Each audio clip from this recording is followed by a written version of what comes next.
The Wolf Queen, Book 3 by Wahan Jarth, from the pen of the 1st century 3rd Era sage Montokai, 3rd Era 98. The Emperor Pelagius Septim II died a few weeks before the end of the year, on the 15th of Evening Star, during the festival of North Wind's Prayer, which was considered a bad omen for the Empire. He had ruled over a difficult 17 years. In order to fill the bankrupt treasury, Pelagius had dismissed the Elder Council, forcing them to buy back their positions. Several good but poor counselors had been lost. Many say the emperor had died as a result of being poisoned by a vengeful former council member. His children came to attend his funeral and the coronation of the next emperor. His youngest son, Prince Magnus, 19 years of age, arrived from Almalexia, where he had been a counselor to the royal court. 21-year-old Prince Sepphoris arrived from Ghilaine with his Redguard bride, Queen Bianchi.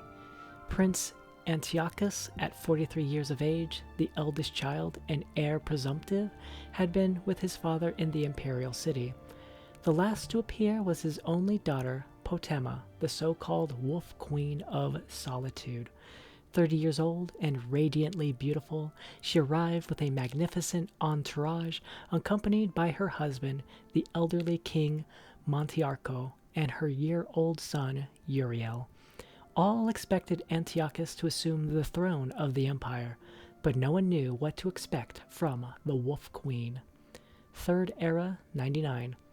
Lord Volcan has been bringing several men to your sister's chambers late at night, every night this week, offered the spy master. Perhaps if her husband were made aware. My sister is a devotee of the conqueror gods Ramon and Talos, not the love goddess Dibella. She's plotting with those men, not having orgies with them. I'd wager I've slept with more men than she has, laughed Antiochus, and then grew serious. She's behind the delay of the council offering me the crown. I know it. 6 weeks now. They say they need to update records and prepare for the coronation. I'm the emperor. Crown me into oblivion with the formalities. Your sister is surely no friend of yours, your majesty, but there are other factors at play. Do not forget how your father treated the council. It is they who need following, and if need be, strong convincing, the spy master added, with a suggestive stab of his dagger. Do so, but keep your eye on the damnable Wolf Queen as well. You know where to find me. At which brothel, your highness? Inquired the spy master. Today, being Fredus, I'll be at the Cat and Goblin. The spy master noted in his report that night that Queen Potema had no visitors, for she was dining across the imperial garden at the Blue Palace with her mother, the Dowager Empress Quintilla. It was a warm night for wintertide and surprisingly cloudless, though the day had been stormy. The saturated ground could not take any more, so the formal structured gardens looked as if they had been glazed with water. The two women took their wine to the wide balcony to look over the grounds. I believe you are trying to sabotage your half-brother's coronation, said Quintilla, not looking at her daughter. Potema saw how the years had not so much wrinkled her mother as faded her, like the sun on a stone. It's not true, said Potema, but would it bother you very much if it were true? Antiochus is not my son. He was 11 years old when I married your father, and we've never been close. I think that being heir presumptive has stunted his growth. He is old enough to have a family with grown children, and yet he spends all his time at debauchery and fornication. He will not make a very good emperor, Quintilla sighed, and then turned to Potema. But it is bad for their family for seeds of discontent to be sown. It is easy to divide up into factions, but very difficult to unite again. I fear for the future of the empire. Those sound like the words. Are you by any chance dying, mother? I've read the omens, said Quintilla, with a faint, ironic smile. Don't forget, I was a renowned sorceress in Camlorn. I will be dead in a few months' time, and then, not a year later, your husband will die. I only regret that I will not live to see your child Uriel assume the throne of solitude. Have you seen whether... Potema stopped, not wanting to reveal too many of her plans, even to a dying woman. Whether he will be emperor? I know the answer to that too, daughter. Don't fear. You'll live to see the answer, one way or the other. I have a gift for him when he is of age. The Dowager Empress removed a necklace with a single great yellow gem from around her neck. It's a soul gem, infused with the spirit of a great werewolf your father and I defeated in battle 36 years ago. I've enchanted it with spells from the School of Illusion, so its wearer may charm whoever he chooses. An important skill for a king. And an emperor, said Potema, taking the necklace. Thank you, mother. An hour later, passing the black branches of the sculpted dowd shrubs, Potema noticed a dark figure which vanished into the shadows under the eaves at her approach. She had noticed people following her before. It was one of the hazards of life in the imperial court. But this man was too close to her chambers.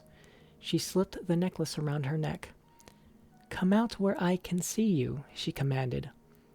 The man emerged from the shadows, a dark little fellow of middle age, dressed in black dyed goatskin.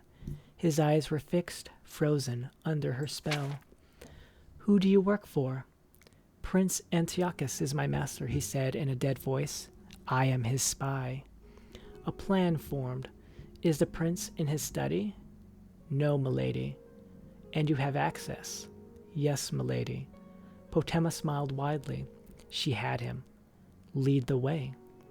The next morning, the storm reappeared in all its fury. The pelting on the walls and ceiling was agony to Antiochus, who was discovering that he no longer had his youthful immunity to a late night of hard drinking. He shoved hard against the Argonian wench sharing his bed. Make yourself useful and close the window, he moaned. No sooner had the window been bolted than there was a knock at the door. It was the spy master. He smiled at the prince and handed him a sheet of paper. What is this? Said Antiochus, squinting his eyes. I must still be drunk. It looks like orcish. I think you will find it useful, your majesty. Your sister is here to see you. Antiochus considered getting dressed or sending his bedmate out, but thought better of it. Show her in. Let her be scandalized. If Potema was scandalized, she did not show it.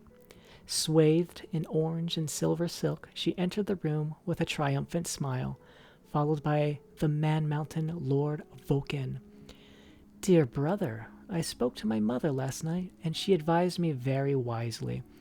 She said I should not battle with you in public, for the good of our family and the empire. Therefore, she said, producing from the folds of her robe a piece of paper, I am offering you a choice. A choice, said Antiochus, returning her smile. That does sound friendly.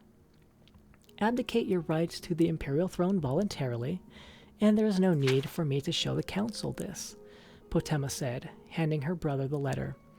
It is a letter with your seal on it, saying that you knew that your father was not Pelagius Septim II, but the royal steward von Ducth.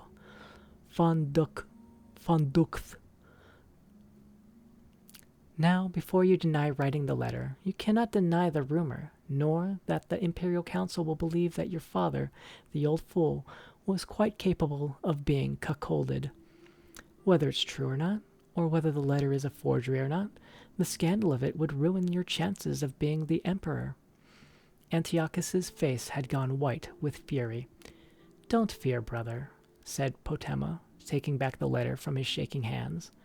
I will see to it that you have a very comfortable life, and all the whores your heart or any other organ desires. Suddenly, Antiochus laughed. He looked over at his spy master and winked. I remember when you broke into my stash of Khajiit erotica and blackmailed me. That was close to 20 years ago. We've got better locks now, you must have noticed. It must have killed you that you couldn't use your own skills to get what you wanted. Potema merely smiled. It didn't matter. She had him. You must have charmed my servant here into getting you into my study to use my seal. Antiochus smirked. A spell, perhaps from your mother, the witch? Potema continued to smile. Her brother was cleverer than she thought.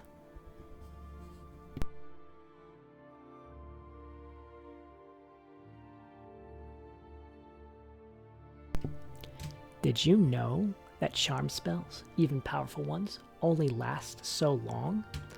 Of course you didn't. You never were one for magic. Let me tell you, a generous salary is a stronger motivation for keeping a servant in the long run, sister. Antiochus took out his own sheet of paper. Now I have a choice for you. What is that? Said Potema, her smile faltering. It looks like nonsense, but if you know what you're looking for, it's very clear. It's a practice sheet. Your handwriting attempt to look like my handwriting. It's a good gift you have. I wonder if you haven't done this before, imitating another person's handwriting. I understand a letter was found from your husband's dead wife, saying that his first son was a bastard. I wonder if you wrote that letter. I wonder if I showed this evidence of your gift to your husband, whether he would believe you wrote that letter. In the future, dear Wolf Queen, don't lay the same trap twice. Potema shook her head, furious, unable to speak. Give me your forgery and go take a walk in the rain. And then, later today, unhatch whatever other plots you have to keep from me from the throne. Antiochus fixed his eyes on Potema's. I will be emperor, Wolf Queen. Now go. Potema handed her brother the letter and left the room. For a few moments, out in the hallway, she said nothing. She merely glared at the slivers of rainwater dripping down the marble wall from a tiny, unseen crack. Yes, you will, brother, she said, but not for very long.